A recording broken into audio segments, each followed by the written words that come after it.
New Zealand से Gary Aulakh का एक सवाल है। वो सवाल यह है कि सिंदूर का इतिहास क्या है, और दूसरा उनका सवाल है कि ये सिंधु घाटी की सभ्यता में पशुपति की जो मूर्ति है उस पर कुछ प्रकाश डालें। ये दो सवाल हैं। आरंभ करते हैं सिंदूर से। सिंदूर एक ऐसा शब्द है जो भारत के कोने कोने में व्याप्त है। आश्चर्य होता है कि क्या बंगला, क्या गुजराती, क्या मराठी, क्या सिंधी, क्या पंजाबी, क्या कश्मीरी, सब में, नॉर्थ की तमाम भाषाओं में सिंदूर का सिंदूर ही चलता है। और इधर जो आस्ट्रिक परिवार की भाषाएं हैं, रांची, पश्चिम बंगाल, उड़ीसा में, जिसको अलग फैमिली माना गया है, जैसे संथाली, मुंडारी, इन भाषाओं में भी सिंदूर को सिंदूर ही बोला जाता है। थोड़ा सा रूप केवल बदला है।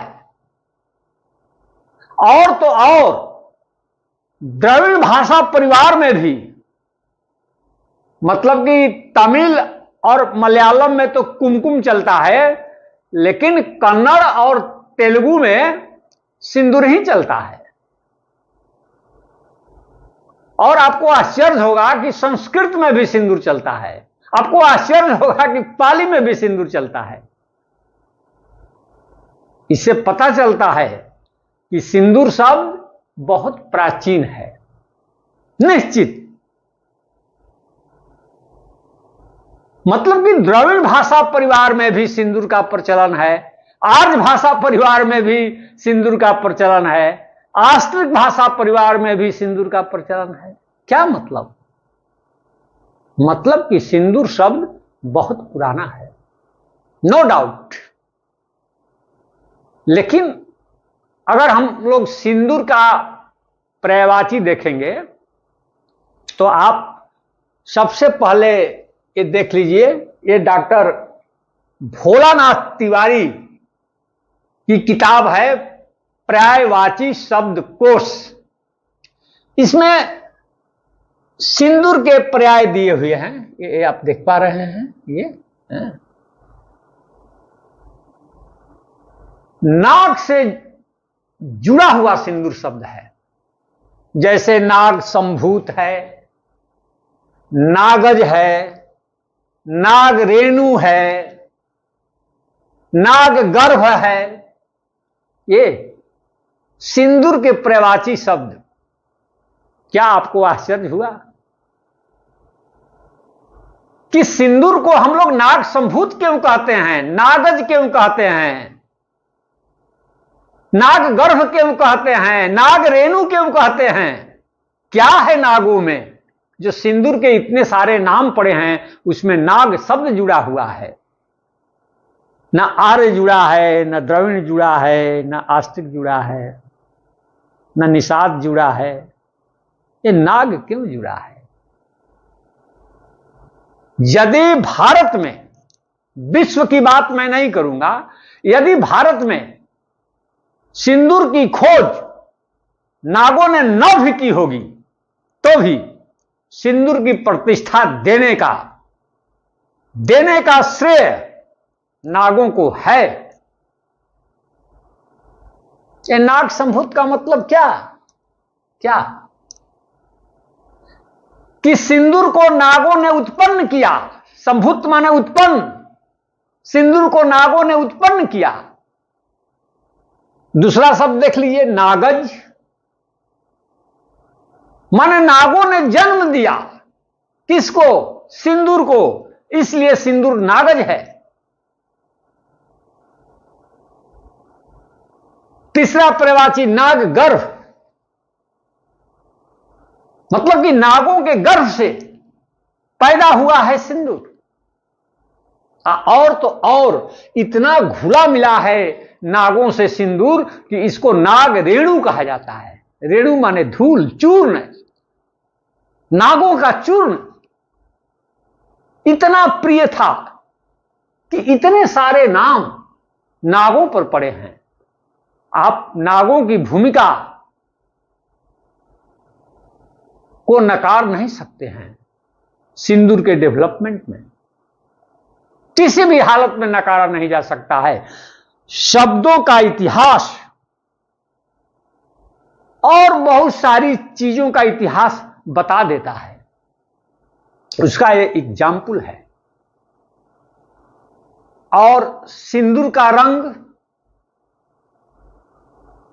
पीलापन लिए लाल, ये है सिंदूर का रंग, पीलापन लिए लाल।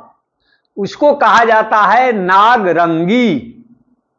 नागरंगी, यहां भी नाग है और इसी से शब्द बना है नारंगी, नागरंगी। और नारंगी का कलर क्या है? पीलापन लिए लाल। सिंदूर की कलर को देखकर उसका नाम पड़ा नारंगी। जैसे गेहूं का रंग देखकर एक सर्प का नाम है गेहुआ, माने गेहूं के रंग का गेहुआ। अब बहुत सारे रंगों का हम लोग इस प्रकृति में उसका कलर देखकर नामकरण करते हैं। देखिए, दोनों दो चीजें हैं। जैसे सुगा का पंख देखा तो सुगपंखी रंग बना दिया, धान का रंग देखा तो धानी रंग बना दिया, मोरे धानी रंग चुनरिया इतर गम के। पानी का रंग देखा, पनैला बना दिया, माटी का रंग देखा, मटमैला बना दिया, आसमान का रंग देखा, आसमानी बना दिया, चीता को देखा तो चितकावर बना दिया। ये अलग चीज है। लेकिन नागरंगी, नारंगी, नागरंगी कलर का, सिंदूर के कलर का नारंगी, तो हिंदी में हम लोग क्या बोलते हैं? नारंगी। और यह नारंगी शब्द जब ईरान गया तो ईरान में इसको नारंग बोलते हैं। नारंग, नारंग माने नारंगी। और ईरानी भाषा में नारंगी को नारंग बोलते हैं, तो अरबी भाषा में नारंज बोलते हैं, नारंज।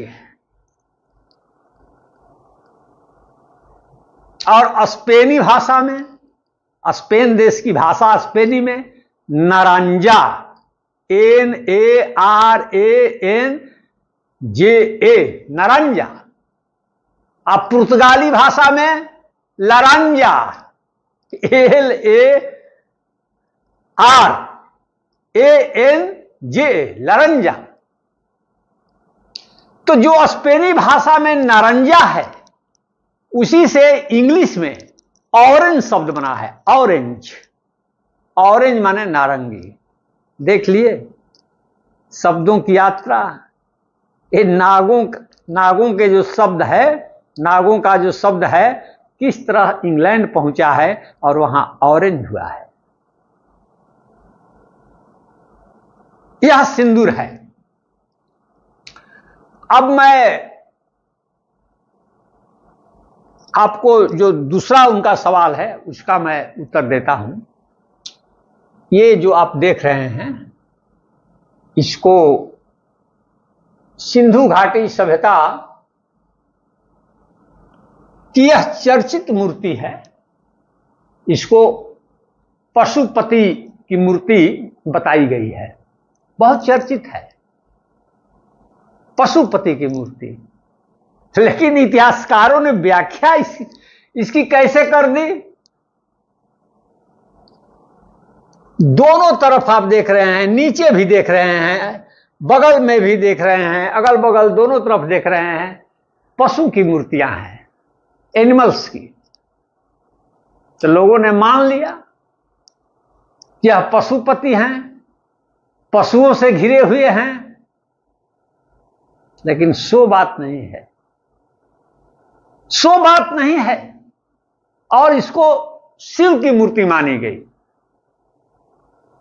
तो शिव तो कभी पशुओं से घिरे नहीं रहा है। कृष्ण रहे गायों से घिरे, लेकिन शिव तो नहीं रहे। बसहा बैल पर भले ही चढ़ते हों, लेकिन पशुओं से तो घिरे नहीं रहे।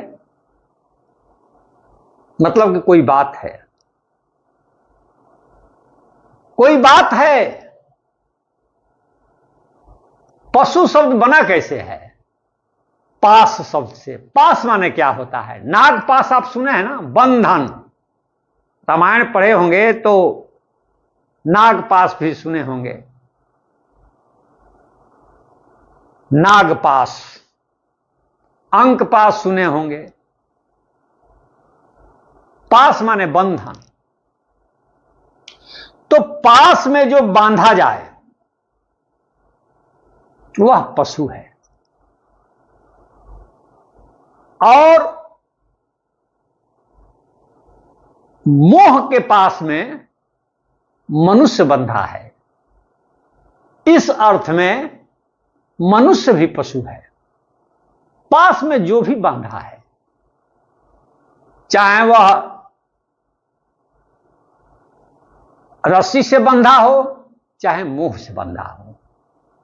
इसीलिए जो पशुपति हैं वो सभी जीवों के स्वामी हैं।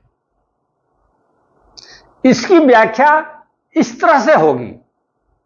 और पशुपति का अर्थ जो एनिमल से हम लोग करते हैं, यह इसका मूल अर्थ नहीं है।